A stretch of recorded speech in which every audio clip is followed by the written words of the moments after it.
Hello दोस्तों, क्या आपको पता है कि एक मेडिकल इमरजेंसी आपके बहुत सालों के जमा किए हुए या सेव किए हुए इन्वेस्ट किए हुए मनी को जो है वाइप आउट कर सकती है। तो इससे बचने का एक ही सेफ्टी नेट है, और वो क्या सेफ्टी नेट आपके पास है? तो उस सेफ्टी नेट का नाम है हेल्थ इंश्योरेंस, और आज हम उसी की बात करेंगे। तो आपको पता है 60% above then more than 60% bank personal bank जो हैं वो हाई मेडिकल बिल की वजह से होती हैं। तो इससे कैसे बचें? इससे बचने के तरीके, हेल्थ इंश्योरेंस क्या होता है, उसकी इंपॉर्टेंस क्या है, वो सब हम डिस्कस करेंगे। उससे पहले आप चैनल को पहले सब्सक्राइब कीजिए और बेल आइकन जरूर प्रेस कीजिए। बेल आइकन प्रेस करने से ही आपको ऐसे इंपॉर्टेंट वीडियोस बाद में भी नोटिफिकेशन आती रहेगी और आपको मिलते रहेंगे। तो सबसे पहले हम समझते हैं कि हेल्थ इंश्योरेंस है क्या। हेल्थ इंश्योरेंस एक कॉन्ट्रैक्ट है। इस कॉन्ट्रैक्ट में आपको क्या होता है कि कुछ एक प्रीमियम देके आप जो है हाई मेडिकल कॉस्ट से जो है अपने आप को बचा सकते हैं। हाई मेडिकल कॉस्ट जो है वो जिस भी कंपनी के साथ आपका कॉन्ट्रैक्ट है वो पे करेगी। अब कुछ टर्म्स एंड कंडीशन है जो जनरली यूज होते हैं हेल्थ इंश्योरेंस के केस में, जो जनरली कई बार क्या होता है कि हमें समझ नहीं आती। फर्स्ट है प्रीमियम। प्रीमियम का मतलब है कि कितना अमाउंट जो है, क्या अमाउंट जो हम पे कर रहे हैं, हमें क्या पे करना है टोटल अमाउंट में, ताकि हमें मान लो हमने 5 लाख का इंश्योरेंस लिया या 10 लाख का लिया तो हमें 5,000 पे करना है या 20,000 करना है या 10,000 करना है। तो वो डिपेंड, वो जो है वो अमाउंट जो है जो हमें पे करना है वो है प्रीमियम। सेकंड जो आता है वो आता है डिडक्टिबल्स। डिडक्टिबल्स क्या होते हैं कि जब भी आप कभी भी हेल्थ इंश्योरेंस अप्लाई करोगे, इंश्योरेंस को आप क्लेम करोगे, तो आपको कुछ अमाउंट, सर्टेन अमाउंट आपको पहले पे करना ही होता है। उसके बाद की जो कॉस्ट होती है वो जो कॉस्ट है जो है आपकी इंश्योरेंस कंपनी जो है वो बियर करती है, तो वो डिडक्टिबल में आता है। तीसरा जो आता है वो आता है क्लेम।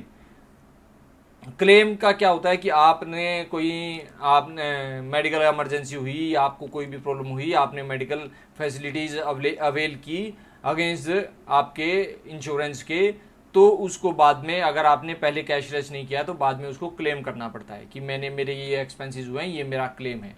तो वो होता है क्लेम।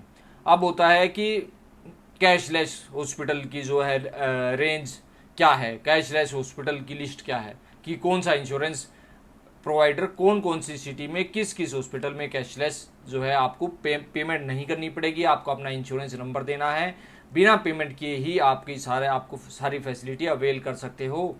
और एक है कवरेज।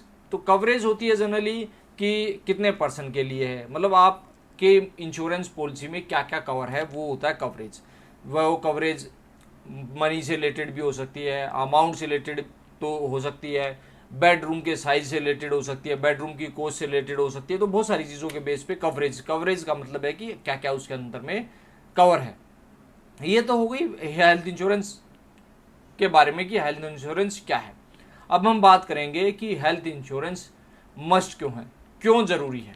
तो हेल्थ इंश्योरेंस जो है आपको फाइनेंशियल जो है बैंकक्रप्ट होने से या बहुत ज़्यादा बुरी सिचुएशन में जाने से बचाता है। ये फाइनेंशियल क्वेश्चन है आपके लिए।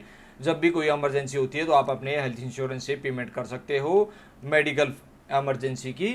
तो फर्स्ट ये पॉइंट है। सेकंड जो है, ये आपको, हम इसको टैक्स बेनिफिट भी ले सकते हैं।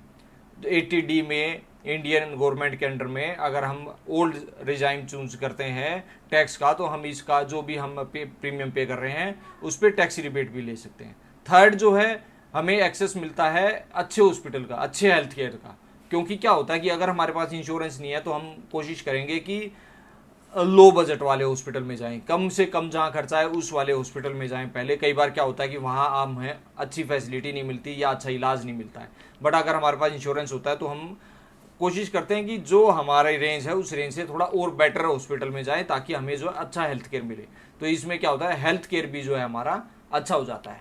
और लास्ट पॉइंट जो है, राइजिंग मेडिकल कॉस्ट। तो क्या होता है कि इन्फ्लेशन बढ़ रहा है, आपको पता है इंडिया में। तो अभी तो 2% 3% की गवर्नमेंट की न्यूज़ आ रही है, बट 5-6% भी अगर चल रहा है तो हमेशा जो है मेडिकल इन्फ्लेशन जो है नॉर्मल इन्फ्लेशन से काफ़ी आगे चल रहा है। जो हम सोच के चलते हैं कि नहीं 5-6% चल रहा है तो 5-6% से ही हमारे मेडिकल एक्सपेंसेस बढ़ेंगे, ऐसा नहीं है। 10 से 15% का मेडिकल एक्सपेंसेस का इन्फ्लेशन चल रहा है, और जो काफ़ी टाइम से चल रहा है और जिसके चांसेस ये हैं कि आगे भी चलता रहेगा।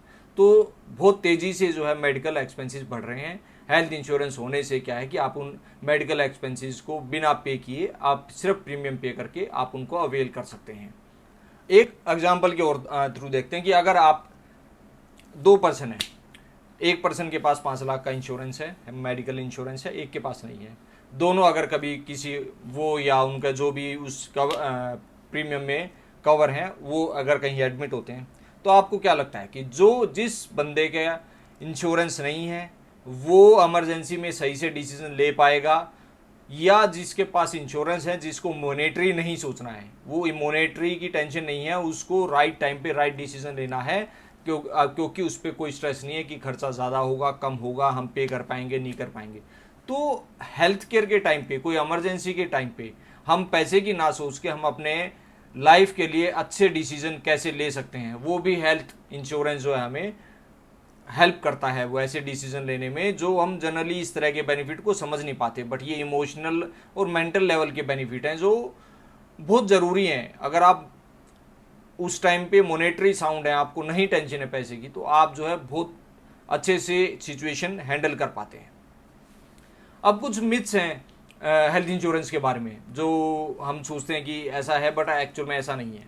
तो पहला मिथ क्या है कि हमें लगता है कि हम तो यंग हैं, हमें क्या हेल्थ इंश्योरेंस क्या ज़रूरत है, 30-40 साल के बाद 50 साल के बाद ले लेंगे जब हम बूढ़े हो जाएंगे। तो ऐसा नहीं है, मेडिकल इमरजेंसीज किसी के साथ भी कभी भी आ सकती है। सेकंड जो है, हमारी जो अगर हम कोई जॉब कर रहे हैं तो हमारी जॉब जिस कंपनी में जॉब कर रहे हैं वो जो हमें इंश्योरेंस प्रोवाइड करा रही है, तो हमें क्यों लेना है हेल्थ इंश्योरेंस अलग से। तो क्या होता है कि जनरली जो कंपनीज प्रोवाइड करती हैं उनका जो अमाउंट जो होता है, कवरेज अमाउंट जो होता है वो काफ़ी कम होता है। सेकंड, जैसे ही आपने मान लो आज जॉब छोड़ी तो आज से ही आपका कवरेज जो है ख़त्म हो जाती है। अब मान लो आपको कल को कोई मेडिकल इमरजेंसी हो जाए, या फिर आपको अब आपने जॉब छोड़ दी है, अब आप इंश्योरेंस लेना चाहते हो बट आपकी एज काफ़ी हो गई है, तो स्टार्ट ऑफ द एज में जो है आपको कम पैसे में इंश्योरेंस मिल जाता है, वही आपका कंटिन्यू चलता रहता है। बट अगर एज बढ़ने के बाद कुछ आपको क्रिटिकल इलनेस स्टार्ट हो गई हैं, कुछ चीज़ें स्टार्ट हो गई हैं, उसके बाद इंश्योरेंस का अमाउंट जो है ना, सम जो प्रीमियम हमें पे करना पड़ता है वो काफ़ी करना पड़ता है। तो ये कंपनी वाले इंश्योरेंस के लिए भी हमें नहीं सोचना, हमें अलग से इंश्योरेंस लेना है। और हम ये सोचते हैं कि थर्ड जो मिथ है वो ये कि हम सोचते हैं कि हेल्थ इंश्योरेंस बहुत महंगा है। ऐसा नहीं है, प्रीमियम जो है काफ़ी जेन्युइन होता है, आप कम अमाउंट का ले सकते हैं। वैसे तो 5 से 10 लाख के आसपास का लेना चाहिए, बट अब प्रीमियम कोई ज़्यादा एक्सपेंसिव नहीं है। एज बढ़ने के साथ साथ बल्कि प्रीमियम बढ़ता है, तो आप जितनी जल्दी स्टार्ट करें उतना बेटर है। अब हम बात करते हैं कि इंश्योरेंस जो है लेते वक्त हमें क्या क्या ध्यान रखना चाहिए। सबसे पहले तो हमें कवरेज अमाउंट कितना है, तो 5 से 10 लाख के आसपास तो कवरेज आपको चाहिए मेडिकल इंश्योरेंस में। दूसरा जो है, आप कुछ एड ऑन ऐड करा सकते हैं, जैसे क्रिटिकल इलनेस है, और कुछ स्पेशल एड ऑन्स भी होते हैं, जैसे आपकी फैमिली में कहीं पहले भी कोई कैंसर पेशेंट रहे हैं या हार्ट पेशेंट रहे हैं, तो आप उस तरह के जो है स्पेशल एड ऑन करा सकते हैं कुछ एडिशनल अमाउंट दे के, क्योंकि कुछ चीज़ें ऐसी होती हैं जो हेरिडेटरी होती हैं, जो चांसेस होते हैं आप में भी ज़्यादा आने के। और आपको हेल्थ इंश्योरेंस लेते टाइम ये भी देखना है कि क्या क्या इसमें एक्सक्लूजन है, क्या क्या ऐसी चीज़ें हैं जो इसमें इंक्लूड नहीं है।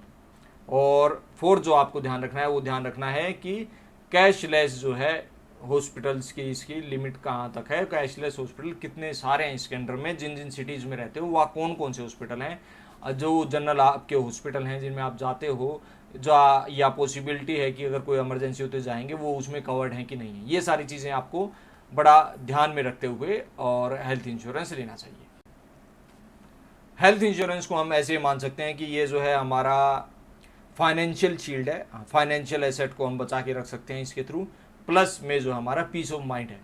तो हेल्थ इंश्योरेंस हमें ज़रूर लेना चाहिए, जो भी हमारी चल रही है उसके बेस के हिसाब से हमें लेना चाहिए, और जितनी जल्दी हो सके उतनी जल्दी हमें लेना चाहिए। तो दोस्तों, आपने क्या कोई हेल्थ इंश्योरेंस ले रखा है तो उस कंपनी का नाम जो है कमेंट सेक्शन में बताइए, और उसके साथ आप उस कंपनी के साथ का एक्सपीरियंस कैसा रहा, ताकि और भी जो लोग हैं वो समझ सकें कि हमें उन्हें किस कंपनी का इंश्योरेंस लेना है हेल्थ इंश्योरेंस, और किस कंपनी का नहीं लेना है। Thank you.